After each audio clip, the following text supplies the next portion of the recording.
ഇപ്പോൾ എനിക്കറിയാം, ഇപ്പോൾ വെങ്കിയുടെ കൂടെ തന്നെ തുടങ്ങുന്ന കുറേ ആക്ടേഴ്സ് EMI ആക്ടേഴ്സ് ആയിട്ട് മാറിയിട്ടുണ്ടാവും. കാരണം പല പല EMIകൾ അടയ്ക്കാൻ വേണ്ടിയിട്ട് അവർക്ക് പല പല സിനിമകൾ ചെയ്യുക, പല പല കൊളാബറേഷൻസിൻ്റെ ഭാഗമായി പോവുക. അത് അവർക്ക് ഉണ്ടാക്കുന്ന ഒരു സന്തോഷമില്ലായ്മയുണ്ട്. കാരണം നമ്മൾ എന്തിനാണോ വന്ന് തുടങ്ങിയത് അത് മാറിയിട്ട് പിന്നെ കംപ്ലീറ്റ്ലി EMIകൾ കൊണ്ട് എത്തിക്കാൻ വേണ്ടിയിട്ട് EMI ആക്ടർ ആവണ്ടെന്ന് തീരുമാനിച്ചത് ഘട്ടത്തിലാ. EMI ആക്ടർ ആവണ്ട എന്ന് തീരുമാനിച്ചതെന്ന് വെച്ചാൽ ബ്രോ, എനിക്ക് ക്രെഡിറ്റ് കാർഡ് ഇല്ല. ആ ക്രെഡിറ്റ് കാർഡ് എനിക്ക് എന്ന് വെച്ചാൽ പേടിയാണ്. എനിക്ക് വല്ലതൊക്കെ വാങ്ങിച്ചു കൂട്ടും, അതിന്റെ ആവശ്യമില്ലല്ലോ. ഞാൻ സമ്പാദിക്കുന്നില്ല എന്നുള്ളത് കൊണ്ടാണ് ഞാൻ EMI ആക്ടർ ആവാത്തത്. ഞാനൊരു സമയത്ത് ഉപയോഗിച്ചുകൊണ്ട് 8 വർഷം ഞാനൊരു ഫോൺ ഉപയോഗിച്ചിട്ടുണ്ട്, മോട്ടോ G3. അത് പൊളിഞ്ഞിട്ട് റബ്ബർ ഇട്ട്. കാരണം എനിക്കിപ്പോൾ ഫോൺ വേണ്ട. കാരണം എനിക്ക് ഈ പടം ഹിറ്റായ ഞാൻ ഫോൺ വാങ്ങിക്കും. അതാണ്. അല്ലാതെ എൻ്റെ കയ്യിൽ ഇല്ലാതെ ഞാൻ ഒരു സാധനവും ഞാൻ വാങ്ങിച്ചിട്ടുമില്ല. എനിക്ക് വീട്ടിൽ അങ്ങനെ ഒരു ചിലവുമില്ല. ഞാൻ ഭക്ഷണം കഴിക്കുന്ന വീട്ടിൽ നിന്നാണ്, എന്നെ നോക്കുന്നത് വീട്ടുകാരാ. എനിക്ക് ഒരു ചിലവില്ല. കൂട്ടുകാരന്മാരാണെങ്കിൽ അവന്മാരെ വണ്ടിയിൽ കൂടെ പോകും, എന്തെങ്കിലും ആവശ്യമുണ്ടെങ്കിൽ ഇടയ്ക്ക് വല്ലതും വണ്ടിയിൽ പെട്രോൾ അടിക്കും. അപ്പം എനിക്ക് ഇങ്ങനെ ഒരു ബാഗേജ് ഇല്ലായിരുന്നു. എനിക്ക് ദൈവം സഹായിച്ച സിനിമ വരുന്നുണ്ടായിരുന്നല്ല എനിക്ക്. പക്ഷെ ഞാൻ ഇതുവരെ എനിക്ക് ഇഷ്ടമില്ലാത്തൊരു പരിപാടി ഞാൻ ചെയ്തിട്ടില്ല. ഇതുവരെ ഞാൻ ചെയ്തിട്ടില്ല. ഇപ്പം എനിക്ക് ഇഷ്ടമുള്ള പരിപാടി പടം ഹിറ്റാണോ? അല്ല. പക്ഷെ ഞാൻ അത് ഇഷ്ടപ്പെട്ടെടുത്തതാ. അതിന്റെ റിസൾട്ട് എന്തോ ആയിക്കോട്ടെ, അത് നമ്മുടെ കയ്യിലല്ല. നമ്മൾ ഇഷ്ടപ്പെട്ടൊരു സാധനം ചെയ്യുമ്പോൾ നമുക്ക് കുറ്റബോധം വരില്ലല്ലോ. എനിക്ക് ആ സ്ക്രിപ്റ്റ് ഇഷ്ടപ്പെടാതെ പൈസയ്ക്ക് വേണ്ടി ചെയ്തിട്ട് എനിക്കത് പണിയായല്ലോ എന്ന് ഞാൻ ഒരിക്കലും പറയില്ല. ഞാൻ ഇഷ്ടപ്പെട്ടാ ചെയ്തത്, പടം വർക്കായില്ല, ഓക്കെ, ലെറ്റ്സ് ഇറ്റ് ബി. പക്ഷെ ഞാൻ ലെറ്റ് ഇറ്റ് ബി, എനിക്കത് ഇഷ്ടപ്പെട്ടിട്ടാണ് ഞാൻ ചെയ്തതെന്നുള്ള ഒരു ആത്മസംതൃപ്തി ഉണ്ടല്ലോ. ചോദിക്കുന്നത് ശരിയാണോ അറിയില്ല, എന്നാലും ഞാൻ ചോദിച്ചോട്ടെ. റിബലിൽ എന്താണ് വെങ്കി ഇഷ്ടപ്പെട്ട് കണ്ട ഒരു ഫാക്ടർ? റിബലില് എനിക്ക് തമിഴിലൊരു ലോഞ്ച്, അതിന്റെ ഒരു അവസ്ഥ അറിയാലോ, അതിന്റെ ആഫ്റ്റർ റിലീസ് അതിന്റെ അവസ്ഥ അറിയാലോ. അതെ, തമിഴിലൊരു launch. Okay, studio green production. Okay, കഥാപരമായിട്ട് നോക്കുമ്പോൾ എനിക്ക് അത്യാവശ്യം ഇമ്പോർട്ടന്റ് ആയിട്ടുള്ള ഒരു ക്യാരക്ടറാണ്. ഓവറോൾ ഇതിന്റെ പൊളിറ്റിക്സ് അല്ലെങ്കിൽ ഇത് ഔട്ട് എങ്ങനെ വരും, ഇത് കണ്ടപ്പോ എനിക്ക് മെക്സിക്കൻ അപാരതയാണ് എനിക്ക് ഫസ്റ്റ് എന്റെ മൈൻഡിൽ വന്നത്. എനിക്കും കണ്ടത്. അപ്പൊ ഞാൻ ഇങ്ങനെ പറയുന്നത്, എടാ മെക്സിക്കൻ അപാരതയുണ്ട്, പക്ഷെ എന്റെ ക്യാരക്ടർ എനിക്ക് ഇതിൽ എന്തെങ്കിലും ഒരു പരിപാടി ചെയ്യാൻ പറ്റിയാൽ എനിക്ക് തമിഴിൽ വേറെ ആരും ലോഞ്ച് തരൂലടാ. മനസ്സിലായ? അപ്പം എനിക്ക് ആ ക്യാരക്ടർ ഇവനെ ഞാൻ വേറൊരു രീതിയിൽ ചെയ്ത് നോക്കാം. അതെനിക്കൊരു ചാലഞ്ച് ആയിരുന്നു. കാരണം ഇത്രയും ഒരു വില്ലൻ പരിപാടി ഞാൻ ചെയ്തിട്ടില്ല. സ്ട്രെയിറ്റ് ഓപ്പോസിറ്റ് വില്ലൻ പരിപാടി ഞാൻ ചെയ്തിട്ടില്ല. അപ്പം ഇത് ചെയ്തു നോക്കാം. എന്നെ വെട്ടിമാറൻ സാറ് വിളിച്ച് ഞാൻ പുള്ളിയേതാ ഇതുപോലെ ഇരുന്ന് കണ്ട്, റിബലിന്റെ ട്രെയിലറും റിബൽ കണ്ട് കഴിഞ്ഞിട്ട് ഞാൻ പുള്ളിയായിട്ടിരുന്ന് സംസാരിച്ചിട്ടുണ്ട്. മനസ്സിലായ? അപ്പം എനിക്കത് ഗുണമാണ് ഉണ്ടായത്. ഈ റിബൽ ഞാൻ ചെയ്തില്ലായിരുന്നു കിങ്ഡത്തിൽ ഞാൻ വരൂല. ഞാൻ വെളിപാടിന്റെ പുസ്തകം ചെയ്ത് അതിൽ നിന്നാണ് ഞാൻ നായികനിൽ വരുന്നത്. നായികൻ സ്റ്റാൻഡപ്പ് കിട്ടുന്നു. നായികനിലെ മൈമ് പഠിപ്പിച്ചെന്ന ആളാണ് സ്റ്റാൻഡപ്പിന്റെ ചീഫ് അസോസിയേറ്റ് കാസ്റ്റിംഗ് ഡയറക്ടറും. അങ്ങനെയാണ് സ്റ്റാൻഡപ്പിൽ ഞാൻ വരുന്നത്. ആ സ്റ്റാൻഡപ്പിന്റെ ഓഡീഷൻ വഴിയാണ് ഞാൻ സ്റ്റാൻഡപ്പിന്റെ pre release event audio launch വഴിയാണ് ഞാൻ പ്രീസ്റ്റിൽ വരുന്നത്. ഈ പ്രീസ്റ്റ് കഴിഞ്ഞ് ഞാൻ കൊക്കോയിൽ വരുന്നു. കൊക്കോ കഴിഞ്ഞ് ഞാൻ ഈ സ്റ്റാൻഡപ്പിന്റെ സെയിം ഓഡിയോ ലോഞ്ച് കാരണമാണ് വേദയിൽ വരുന്നത്. വേദയുടെ ട്രെയിലർ കണ്ടാണ് ഞാൻ റിബലിൽ വരുന്നത്. റിബലിന്റെ ട്രെയിലർ കണ്ടാണ് ഞാൻ കിങ്ഡം വരുന്നത്. ഇതിൽ വെളിപാടിന്റെ പുസ്തകം ഞാൻ മിസ് ചെയ്തിരുന്നെങ്കിൽ ചിലപ്പോൾ എന്റെ ജേണി വേറെ ഏതെങ്കിലും ആയിപ്പോയാണ്. ബട്ടർഫ്ലൈ എഫക്ട് ലിറ്ററലി അതാണ് എൻ്റെ ഇതിലുണ്ടായത്. എനിക്കിതാണ് തമിഴിലൊരു ലോഞ്ച്, അതിനുശേഷം എനിക്ക് പടങ്ങൾ വന്നു, എനിക്ക് പരിപാടി വന്നു, കിങ്ഡം വന്നു. എനിക്ക് കിങ്ഡത്തിനെ സംബന്ധിച്ചിടത്തോളം ഗൗതം തിന്നന്നൂരി പടം, ജേഴ്സി എനിക്ക് ഏറ്റവും ഇഷ്ടപ്പെട്ട പടം, വിജയ് ദേവരക്കൊണ്ട പടം, കിടിലൻ പ്രൊഡക്ഷൻ, കിടിലൻ ടീം. എൻ്റെ ക്യാരക്ടർ പറഞ്ഞപ്പോൾ ഞാൻ പരിപാടി ഇന്ന. അപ്പം ഇതാണ് എന്നെ ഈ എക്സൈറ്റ് ചെയ്യിക്കുന്ന കുറച്ച് കാര്യങ്ങളുണ്ടല്ലോ ഡാസ്. ഓക്കെ, അപ്പൊ ചിലപ്പോൾ നമ്മൾ പ്രേക്ഷകർ എന്നുള്ള രീതിയിൽ ചിലപ്പോൾ നമുക്കിപ്പോൾ ഒരു പടം പരാജയമോ അല്ലെങ്കിൽ വെൽ റിസീവ്ഡ് അല്ലാന്നോ തോന്നുന്ന പടം ചിലപ്പോൾ പക്ഷെ ഒരു ആക്ടർക്ക് ഭയങ്കരമായിട്ട് ഗുണം ചെയ്യും.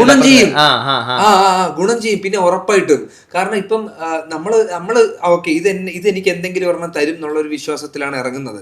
നമ്മുടെ പെർഫോമൻസ് മോശമായ അത് നമ്മുടെ ഫോൾട്ടാ. ഓക്കെ, പക്ഷെ നമ്മുടെ പെർഫോമൻസ് അറ്റ്ലീസ്റ്റ് ഓക്കേഷായിട്ട് വന്നാൽ അത് നമുക്ക് എവിടെയെങ്കിലും ഗുണം ചെയ്യും ബ്രോ. അതാണ് ഞാൻ പറഞ്ഞത്. സ്റ്റാൻഡപ്പിൽ ആ സമയത്തുണ്ടായിരുന്ന എൻ്റെ ഒരു ഇമ്മച്യൂരിറ്റി, ആ സമയത്തുണ്ടായിരുന്ന എൻ്റെ ഒരു ഫിയർ, അതെനിക്ക് ആ സമയത്ത് ഇല്ലായിരുന്നെങ്കിൽ ഒരു പക്ഷേ ഞാൻ കുറച്ചും കൂടെ എനിക്കിവിടെ ലൈവായിട്ട് കുറച്ചും കൂടെ നല്ല നല്ല ടീമുകളുടെ കൂടെ എനിക്ക് സിനിമ ചെയ്യാൻ പറ്റുമായിരുന്നു. അപ്പോൾ ഈ പേടി, അതെൻ്റെ കൂട്ടുകാരന്മാരായിട്ട് ഞാൻ പറഞ്ഞു, അളിയ പേടിക്കേണ്ട ആവശ്യമില്ല. ആരും നമ്മളെ കടിച്ചു വിടും. നമ്മൾ സ്വന്തമായിട്ട് നമ്മളെ പൈസയ്ക്കാണ് നമ്മൾ ഡ്രസ്സ് ഇടുന്നത്, നമ്മളെ പൈസയ്ക്കാണ് നമ്മൾ കഴിക്കുന്നത്. നമ്മൾ ആരെയാണ് നമ്മൾ പേടിക്കേണ്ടത്? നമ്മൾ ആരെയും നമ്മൾ കള്ളം ചെയ്യുന്നില്ല. നമ്മൾ പേടിച്ച തീർന്ന പോലെ. ഈ മുരുകേശന്റെ ഇൻട്രൊഡക്ഷനിൽ പറയുന്ന ഒരു വോയിസ് ഓവറിൽ പറയുന്നത് അയാളൊരു ബോർഡർ ലൈൻ സൈക്കോപാത്ത് ആണെന്നാണ്. അപ്പോൾ അത് കേൾക്കുമ്പോൾ തന്നെ നമുക്ക് ഉണ്ടായിരുന്ന ഒരു തോന്നൽ, ഫസ്റ്റ് തോട്ടം എന്ന് വെച്ചാൽ അതിന് കുറേ മുമ്പ് ഈ പല ഭാഷയിൽ നിന്ന് പല ആക്ടേഴ്സ് വരുന്ന പാൻ ഇന്ത്യൻ സിനിമകളിലൊക്കെ തന്നെയും ഇങ്ങനെ ഒരു സൈക്കോപാത്ത് കഥാപാത്രം ഉണ്ടാവും.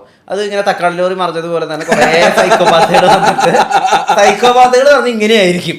ഇത് എന്റെ അറിവിൽ ഇത് തുടങ്ങുന്നത് നമ്മുടെ സ്പൈഡറിൽ തുടങ്ങിയ തൊട്ട് വേണം. അവർക്കെല്ലാം ഏകദേശം ഒരേ ആക്ഷൻസും ഒരേ ഇമോഷനും. ഇത് കണ്ട് കണ്ട് കണ്ട് ഒരു ഏറെക്കുറെ മടുപ്പായി തുടങ്ങിയിട്ടുണ്ടായിരുന്നു. അപ്പൊ അവിടെ ആയിരിക്കും. അപ്പൊ ഞാൻ എന്തായിരിക്കും പോകുന്നത്, അപ്പോഴാണ് കാണുന്നത്. പക്ഷെ ഇയാളുടെ സൈക്കോ തരം ഇരിക്കുന്നത് തോട്ട് പ്രോസസ് സൂത്രങ്ങളുണ്ട്. അതായത് ഒരാൾ ഒരു കാര്യം ചെയ്യുന്നതിന്റെ പിന്നിൽ വേറെ ഭയങ്കര വലിയൊരു ലാർജ് പ്ലാൻ ഉണ്ടാവുക. അങ്ങനത്തെ കൈൻഡ് ഓഫ് ജോക്കറിനൊക്കെ ഉണ്ടല്ലോ അങ്ങനത്തെ ചില പ്ലാനുകൾ. അയാൾ ചെറിയൊരു പെൻസിലാണ് ഒളിപ്പിക്കാൻ വേണ്ടി ട്രിക്ക് കാണിക്കുകയാണെങ്കിലും അത് കാണിക്കുന്ന അയാളുടെ ഒരു വയലൻസ് ആണല്ലോ. അതുപോലെ ഈ മുരുകേശന് ഇപ്പൊ കുറച്ചാൾക്കാർ ഇൻവൈറ്റ് ചെയ്തേക്കാം, ആ ഇൻവിറ്റേഷന്റെ പിന്നിൽ ഭയങ്കര വലിയൊരു പ്ലാൻ ഉണ്ടെന്ന് നമുക്ക് മനസ്സിലായത്. അങ്ങനത്തെ ഒരു സാധനമായിരുന്നു എനിക്ക് ഇഷ്ടപ്പെട്ട സൈക്കോ തരം. ഈ സൈക്കോ ആണ് ഈ ക്യാരക്ടർ എന്ന് പറഞ്ഞപ്പോ വെങ്കിക്ക് എന്താ തോന്നിയത്? എന്റെ അടുത്ത് അങ്ങനെ സൈക്കോ എന്ന് പറഞ്ഞിട്ടില്ല. ഈ ബോർഡർ ലൈൻ സൈക്കോപാത്ത് ഞാൻ അറിയണത് സിനിമ കാണുമ്പോഴാ. അതിലെയോ എന്നെ പറ്റി ബോർഡർ ലൈൻ സൈക്കോപാത്ത, എന്താണ് ഈ ബോർഡർ ലൈൻ സൈക്കോപാത്തിന്റെ മീനിങ് എന്ന് പോലും എനിക്ക് അറിഞ്ഞൂടാ. അപ്പൊ ഈ പടം ചെയ്തപ്പം ഇവൻ, ഞാൻ പറഞ്ഞില്ലേ സാർ എന്റെ അടുത്ത് പറഞ്ഞത് നീ ഹീറോ ആണ്, യു ആർ ദ ഹീറോ, നീ അത്രയും ജെനുവിനാണ് നിന്റെ കാര്യത്തിൽ എല്ലാത്തിലും, ഇവരാണ് നിന്നെ ചീറ്റ് ചെയ്യാൻ നോക്കുന്നത്, ഓക്കെ നീ സസ്പീഷ്യസ് ആണ്. അപ്പം നിന്റെ ഡീലിംഗ് ഹീറോ തരമായിരിക്കണം, നിന്റെ പരിപാടി ഹീറോ തരമായിരിക്കണം. റിബൽ ചെയ്യുമ്പം എന്താന്ന് വെച്ചാൽ റിബലിൽ പല സംഭവങ്ങളിൽ ഞാൻ ചുമ്മാ അനാവശ്യമായിട്ട് ഓടുന്നുണ്ട്. അപ്പൊ ഞാൻ എന്റെ മനസ്സിൽ ഞാൻ മണ്ടനായ ഒരു വില്ലനാണ് ബേസിക്കലി. അതായത് എടുത്തുചാട്ടക്കാരനാണ്. അത് ചെയ്യുന്ന ഇതിന്റെ ഭവിഷ്യത്ത് എന്താണെന്ന് അറിഞ്ഞൂടാ. പക്ഷെ മുരുകൻ ഇതിന്റെ ഭവിഷ്യത്ത് അറിയാം, മുരുകന് വ്യക്തമായിട്ട് അറിയാം. ഒരുത്തനെ കൊന്നപ്പോ പോലും ഇവൻ പറയുന്നുണ്ട് അച്ഛൻ എന്നെ ഇന്ന് പണിയും, ഇവൻ എന്ത് ചെയ്താൽ എന്ത് വർക്കൗട്ട് ആവും എന്നുള്ളത് വ്യക്തമായിട്ട് അറിയാം. ആ ഡയറക്ടർ സാർ പറഞ്ഞു തന്നിട്ടുണ്ടായിരുന്നു. ബുദ്ധിമാനാണ് ഇവന്റെ മൈൻഡിൽ എന്താ പരിപാടി എന്നുള്ള കാര്യം വ്യക്തമായിട്ട് അറിയാം. അതാണ് ഇത്രയും പേരെ ഇവൻ കൺവിൻസ് ചെയ്തിട്ട് അങ്ങനെ ഒരു പരിപാടി ഇവൻ അപ്രോച്ച് ചെയ്യുന്നത്. ഈ പരിപാടി ഇവിടെ നടത്തണമെന്നുള്ള ഇവന്റെ പണ്ടത്തിട്ടുള്ള ഒരു പ്ലാനാണ്.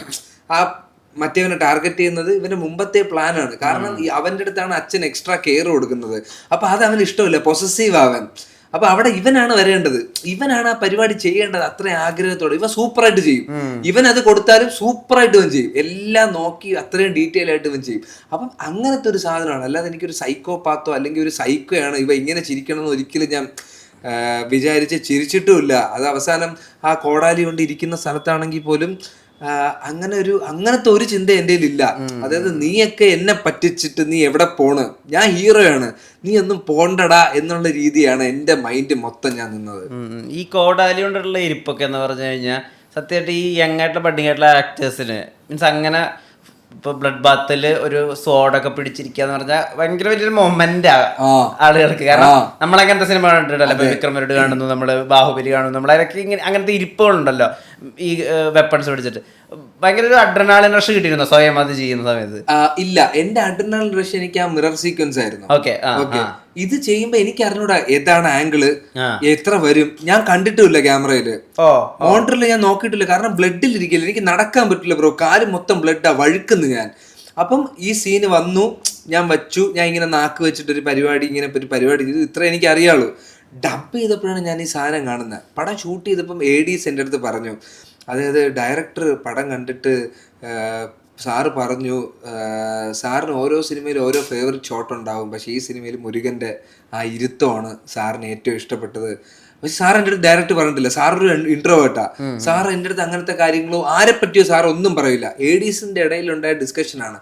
അപ്പം ഞാനിത് ഡബ് ചെയ്യുന്ന സമയത്ത് കണ്ടപ്പോൾ എടാ ഇത്രയും ക്ലോസ് ആയിരുന്നാടാ, നമുക്ക് ഈ ഏത് ലെൻസ് ആ ആംഗിൾ എന്ന് അറിഞ്ഞൂടാ ബ്രോ. അപ്പോൾ ഇത്രയും ക്ലോസ് ആയിരുന്നു, ഓ സൂപ്പറാ. ഞാനും ഭയങ്കര എക്സൈറ്റഡ് ആയിരുന്നു തിയേറ്ററിൽ. അപ്പോൾ എൻ്റെ പേടി ഇത് വല്ലതും കട്ടായി പോവോ സെൻസർ കാരണം സെൻസർ കാരണം ഞാൻ കുറച്ച് പരിപാടിയും കൂടെ അതിനകത്ത് കാണിച്ചിട്ടുണ്ടായിരുന്നു, കോടാലി കൊണ്ട്, അതെല്ലാം കട്ടായി പോയി. പക്ഷെ ഇനി വീണ്ടും സെൻസർ കാരണം ഇത് കട്ടാവോ, ഇത്രയും ഒരു സാധനം പേടിയുണ്ടായിരുന്നു. പക്ഷെ തിയേറ്ററിൽ വന്നപ്പോൾ ഹാപ്പി. കയ്യടി എനിക്ക് ഇവിടെയും കിട്ടിയടാ. കേരളത്തിൽ എനിക്ക് അമ്മ കണ്ടപ്പോൾ എനിക്ക് കയ്യടി കിട്ടി, തെലുങ്കിലും എൻ്റെ ഇൻട്രൊഡക്ഷനും കിട്ടി. ഈ ഇരുത്തത്തിൽ വരുമ്പോഴത്തേക്കും എല്ലാവരും കൈയടിച്ചു. കാരണം അത്രയും ക്ലോസപ്പ് ആണല്ലോ, 70mm സ്ക്രീനിൽ ഞാൻ ഇങ്ങനെ നിറഞ്ഞു നിൽക്കുകയല്ലേടാ. ഇതേ സീക്വൻസ് ആണ് എൻ്റെ ട്രെയിലറിൽ ഇടുന്നത്. അപ്പം എനിക്ക് അത് കണ്ടതായിരുന്നു എൻ്റെ ഹൈ. ചെയ്തപ്പോൾ എനിക്കൊന്നും തോന്നിയില്ല ഇങ്ങനെയാണ് വരണത് അങ്ങനെയാണ് വരണതെന്ന് എനിക്ക് തോന്നിയില്ല. അപ്പം ഇതേപോലെ നമ്മളിങ്ങനെ ബ്രീത്ത് ഇങ്ങനെ പിടിച്ചു വെക്കുമ്പോഴേ കുനിഞ്ഞിട്ട് ഞാൻ ഇതിന് വേണ്ടിയിട്ട് തല കുത്തനെ നിന്ന് ബ്രീത്ത് പിടിച്ച്, അപ്പൊ കണ്ണ് ചുവക്കും. കണ്ണ് അങ്ങനെയാണ് നമുക്ക് ചുവക്കുന്നത്. ഓക്കെ, നമ്മൾ ഗ്ലിസറിൻ ഇട്ടാ ബ്ലിങ്ക് ചെയ്യേണ്ടി വരും. ആ ഷോട്ട് കുറച്ചും കൂടെ ലെങ്ത് ഉണ്ട്, ഞാൻ ബ്ലിങ്കേ ചെയ്തിട്ടില്ല കണ്ണ്. അപ്പം ഇതേപോലെ തലവത്തിന് നിന്നിട്ട് നമ്മൾ ഇറങ്ങി ഷോട്ടിന്റെ സമയമാകുമ്പോൾ വീണ്ടും നമ്മളിങ്ങനെ കുനിഞ്ഞ് ബ്രീത്ത് ഇങ്ങനെ പിടിച്ചു വയ്ക്കും. എന്നിട്ട് ഇങ്ങനെ വിടുമ്പോൾ നമ്മളെ കണ്ണ് ചോക്കും. ഇതൊരു ട്രിക്കാ. അവിടത്തെ ഒരാൾ ചെയ്യുന്നത് കണ്ട് അവിടെ ഒരാൾ ഇങ്ങനെ ചെയ്യുന്നത് കണ്ട് ഇത് എന്താ പരിപാടി എന്ന് ചോദിച്ച് ഞാൻ മനസ്സിലാക്കി അറിഞ്ഞതാ. അടിപൊളി. അതെ അതെ.